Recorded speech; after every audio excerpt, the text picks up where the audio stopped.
आज हम आप लोग के साथ एक ऐसी रेसिपी शेयर कर रहे हैं जो कि टेस्ट और जायका तो देगी ही, खाने में तो लाजवाब होगी, लेकिन उसके फ़ायदे जानकर आप हैरान रह जाएंगे। सर्दियां शुरू हो रही हैं तो आप ऐसी रेसिपी ज़रूर बनाएं और खाएं जिससे आपकी इम्यूनिटी बढ़े, आपको ताकत आए, कमर दर्द, हड्डियों के दर्द, सर दर्द और हर चीज़ से राहत मिले, जो कि आपकी कैल्शियम और आयरन को बढ़ाए और आपकी बॉडी को गर्म और तरोताज़ा रखे। अगर आप इसे सुबह खा लें तो दिन भर आपको थकावट का नामो निशान न रहे और आप बीमारियों से और ठंड से कोसों दूर रहें।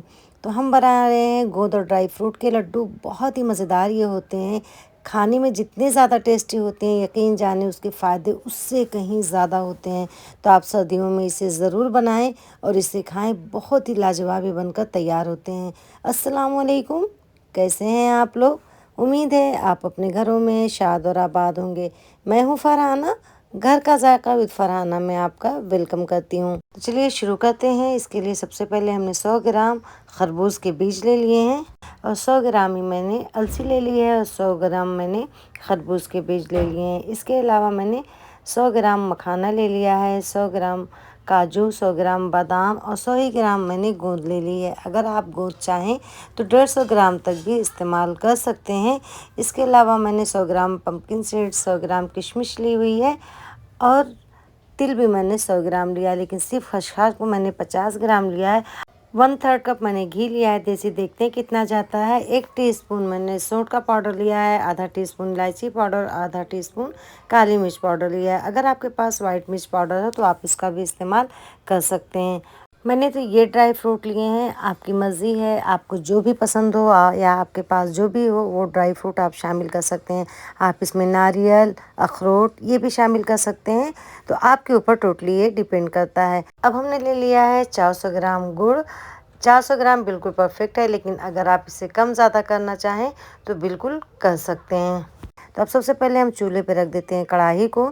इसमें डाल देंगे 1 टेबल स्पून के करीब घी और गोंद को हम थोड़ा थोड़ा करके 2 से 3 मरतबा में भूनेंगे। गोंद हमेशा एक बार में फ्राई मत करिए वरना ये चिपक जाएगी। आपस में थोड़ा थोड़ा करके मीडियम टू स्लो हीट पे इसे फ्राई करिए तो ये बहुत अच्छी तरह से फूल जाएगी। अगर तेज़ फ्लेम रहेगी तो ऊपर से तो ये जल जाएगी, लेकिन अंदर से ये कच्ची रह जाएगी और फूलेगी नहीं और क्रिस्पी नहीं होगी। तो देखिए गोंद कितनी अच्छी तरह से फूल चुकी है, बिल्कुल ऐसे ही होना है। एक बार आप इसे हाथ से चेक कर लें तो आपको अंदाज़ा लग जाएगा कि ये हुई है कि नहीं। अगर ये बिल्कुल टूट जाती है अच्छी तरह तो समझ लीजिए आपकी गोंद बिल्कुल अच्छी तरह से कुक हो चुकी है, एकदम क्रिस्प हो चुकी है। तो अब बाकी की गोंद को हम बिना घी के फ्राई करेंगे। बिना घी की भी गोंद बहुत अच्छे से फ्राई हो जाती है। आप मीडियम टू स्लो हीट पे इसे चलाते हुए लगातार फ्राई करें। अगर आप चाहते हैं कि आप बिना घी के बनाएं तो इस तरह से भी आप सारे ड्राई फ्रूट को बिना घी के या हल्का सा आधा चम्मच घी में फ्राई कर सकते हैं। देखिए माशाल्लाह ये भी कितनी अच्छी तरह से फ्राई हो चुकी है। चेक कर लेते हैं तो देखिए एकदम क्रिस्प हो चुकी है और ये बिल्कुल तैयार है। तो हम इसे भी निकाल लेते हैं। मैंने घी का इस्तेमाल कम किया है, आप अगर चाहें तो ज़्यादा कर सकते हैं जितना आप पसंद करते हो। तो देखिए माशाल्लाह हमारी गोंद बहुत अच्छी तरह से फ्राई हो चुकी है और बिल्कुल ये क्रिस्प हो चुकी है, ऐसी हमें चाहिए थी। अब उसी कढ़ाई में आधा टीस्पून के करीब घी और डाल देते हैं हम और इसके बाद इसमें हम शामिल कर देंगे मखाना। मखाना को हम मीडियम टू स्लो हीट पे भूनेंगे, फुल फ्लेम पे ना भूने वरना ये ऊपर से जलने लगेगा और अंदर से ये कुक नहीं यानी कि क्रिस्प नहीं हो पाएगा। तो मीडियम टू स्लो हीट पे इसे आप लगातार चलाते हुए अच्छी तरह से फ्राई कर लें, नहीं तो ये नीचे से चिपक के जलने लगेगा।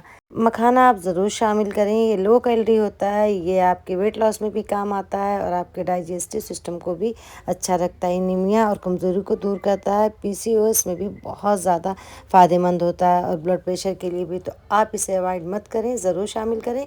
तो देखिए मखाना हमारा अच्छी तरह से भुन चुका है। चेक कर लेते हैं इसे। जब इस तरह से ये टूट जाए, बिल्कुल अच्छी तरह से पाउडर बन जाए, तो समझिए आपका मखाना अच्छी तरह से भुन चुका है, क्रिस्प हो चुका है। अब हम इसे निकाल लेते हैं। तो मखाना देखिए हमने निकाल लिया है। अब उसी कढ़ाई में हम थोड़ा सा घी आधा टीस्पून के करीब और डाल देंगे और फिर बादाम को शामिल कर देंगे। बादाम डालकर 1 से 2 मिनट तक फ्राई करेंगे। काजू डाल देंगे और काजू डालने के बाद भी हम इसे 2 से 3 मिनट तक फ्राई कर लेंगे। अब इसमें सारी सीड्स हम डाल देंगे। तो ये पम्पकिन सीड्स हमने डाल दी, सारी सीड्स को एक साथ ही उठाकर हम इसमें डाल देंगे और फ्लेम आपको स्लो टू मीडियम ही रखना है, बल्कि स्लो रखना है। इसे अच्छी तरह चलाते हुए भूनेंगे क्योंकि हमने सारी चीज़ें एक साथ डाल दी हैं। बिल्कुल स्लो फ्लेम पे चलाते हुए इसे अच्छा से जब तक कि सूधापन ना आ जाए, इसका मॉइस्चर ना ख़त्म हो जाए, तब तक कि इसे हम भूनते रहेंगे। सीड्स को आप इस लड्डू में ज़रूर शामिल करेंगे, क्योंकि सीड्स के फ़ायदे आप जानकर हैरान रह जाएंगे। यह हार्मोन को बैलेंस तो करता ही करता है, इसमें ओमेगा 3 फैटी एसिड होता है जो आपको बीपी और हार्ट की बीमारियों से बचा के रखता है। कैल्शियम बहुत ज़्यादा होता है और पोटेशियम मैग्नीशियम से रिच ये सीड्स आप ज़रूर अपनी डाइट में शामिल करें, चाहे कच्चा चाहे लड्डू के चाहे जैसे भी।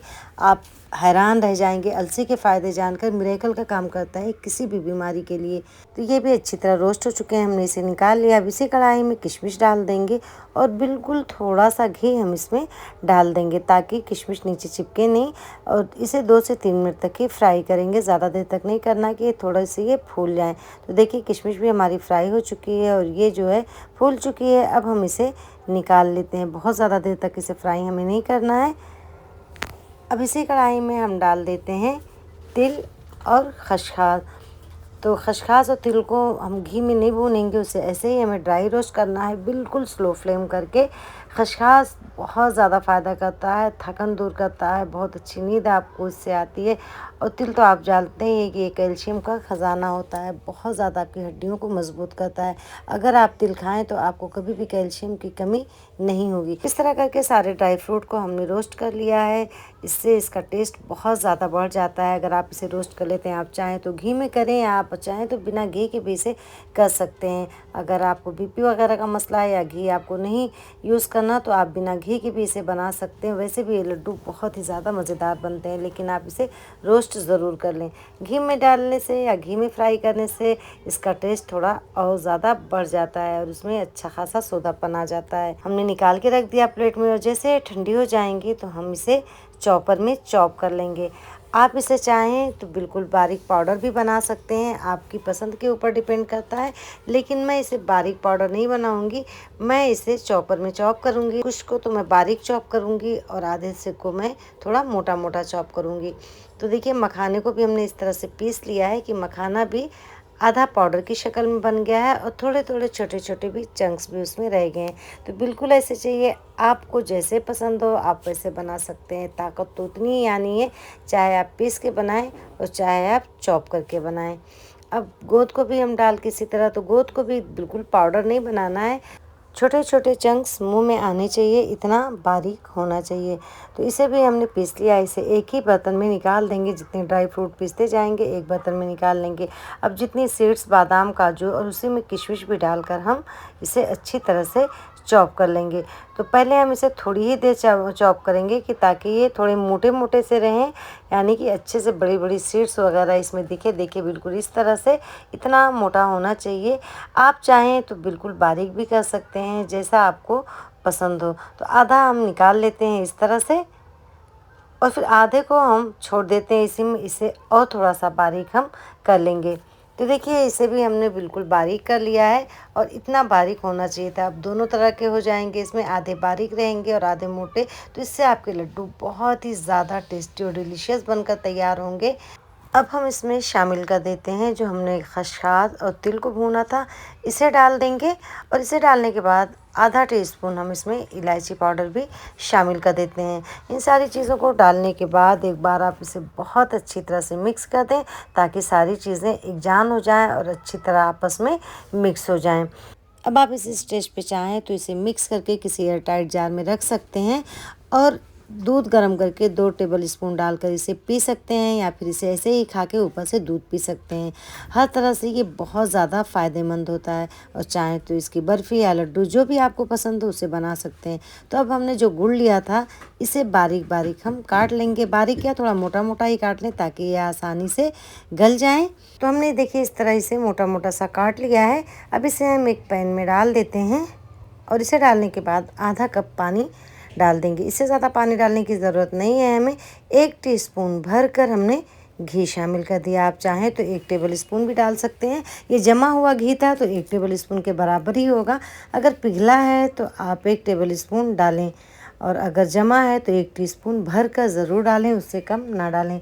फुल फ्लेम पे इसे हम पकाएंगे फुल टू मीडियम करते हुए कि ताकि अच्छी तरह से गुड़ जल्दी से घुल जाए। अब इसमें हम डाल देते हैं आधा टीस्पून काली मिर्च, आप इसकी जगह पे वाइट मिर्च का भी इस्तेमाल कर सकते हैं। अब शामिल कर देते हैं हम इसमें 1 टीस्पून सौंठ। सौंठ का पाउडर, इससे बहुत ज़बरदस्त सा टेस्ट फ्लेवर भी आता है और सौंठ बहुत ज़्यादा फ़ायदेमंद भी होती है। तो आप सौंठ को ज़रूर डालें, इसे अवॉइड मत करें। अब अच्छी तरह से मिक्स कर लेंगे। गुड़ हमारा अच्छी तरह पकने लगा है, इसे बहुत देर तक पकाने की ज़रूरत नहीं है, हमें 2 से 3 मिनट तक ही पकाएंगे गुड़ के पिघल जाने के बाद। अगर ज़्यादा देर तक इसे पका लेंगे तो आपकी चाशनी हार्ड हो जाएगी और आपके लड्डू बहुत ही सख्त बनकर तैयार होंगे। तो 3 से 4 मिनट हो गया पकते हुए। अब इसमें हम शामिल कर देते हैं ड्राई फ्रूट का मिक्सचर और फ्लेम को हमने बिल्कुल स्लो कर दिया है, फ्लेम को ऑफ नहीं किया है। और इसे हम जल्दी जल्दी मिक्स करेंगे, लेकिन बड़े एहतियात से, क्योंकि गुड़ बहुत गर्म है, आप उससे जल सकते हैं। तो अच्छी तरह से मिक्स कर दें फटाफट, ताकि चारों तरफ से गुड़ और यानी कि चाशनी और ड्राई फ्रूट अच्छी तरह से मिक्स हो जाएं। तो देखिए तकरीबन मिक्स हो चुके हैं, थोड़ी सी कसर रहेगी, इसे और मिक्स कर लेते हैं। अब हमने फ्लेम को कर दिया है ऑफ और इसे अच्छी तरह से 1 से 2 मिनट तक और मिक्स कर देते हैं और फिर इसे रख देते हैं थोड़ा सा ठंडा होने के लिए। जब ये थोड़े ठंडे हो जाएं तभी आप इसे छुएं, जब तक कि आपका हाथ सह न ले, वरना आप जल जाएंगे। बहुत तेज़ से जलता है ये, तो इसलिए आप इस चीज़ को ज़रूर चेक कर लें। और सबसे पहले आप अपने हाथ को ग्रीस कर लें, यानी कि थोड़ा सा घी लगा लें और थोड़ा पोर्शन लेते हुए, यानी कि मीडियम साइज़ के लड्डू बने, इस तरह से आप अच्छी तरह दबाते हुए बना लें। देखिए इतना बड़ा लड्डू काफ़ी है, वैसे आपकी चॉइस है, छोटा बड़ा जैसे बनाना चाहें बना सकते हैं। और अब आपको बहुत जल्दी जल्दी से लड्डू बनाने हैं, क्योंकि अगर ये मिक्सचर ठंडा हो जाएगा तो फिर इसके लड्डू बंधेंगे नहीं और टूटने लगेंगे। और अगर आपको लड्डू नहीं बनाना है, मेहनत लगती है, तो आप किसी बर्तन को ग्रीस कर लें। कोई आपके पास ना बड़ा बर्तन हो तो बड़ी पतीली ही ले लें, जो भी आपके पास बर्तन हो, थाली हो, उसको ग्रीस करके गरम गरम मिक्सचर उसमें डाल दें और अच्छी तरह किसी प्याली या कटोरे से ऊपर से दबाते हुए एक लेवल में करके उसे आप बर्फ़ी की तरह काट लें। तो आपके को बिना मेहनत के बर्फ़ी बनकर तैयार हो जाएगी। तो देखिए हमारे सारे लड्डू माशाल्लाह बनकर तैयार हैं, बहुत ही ज़्यादा टेस्टी और यम्मी बने हैं। आप इसे ट्राई ज़रूर करिएगा इन सर्दियों में, इसे खाकर आप हेल्दी और फिट रहिएगा। लेकिन अगर आप अपने बुज़ुर्गों के लिए बना रहे हों जिनके मुँह में दाँत ना हो, तो आप इसे पीस कर ज़रूर बारीक कर लें। वैसे देखिए माशाल्लाह ये बहुत ज़्यादा लड्डू सॉफ्ट बनते हैं, इसमें कोई मेहनत नहीं लगती खाने में, एकदम सॉफ्ट से और एकदम क्रंची से लड्डू बनकर तैयार होते हैं। तो ट्राई ज़रूर करिएगा। रेसिपी पसंद आए तो लाइक शेयर सब्सक्राइब करना ना भूलिएगा और बेल आइकन को भी ज़रूर प्रेस कर दीजिएगा, ताकि मेरी हर आने वाली वीडियो का नोटिफिकेशन सबसे पहले आप तक पहुँचे।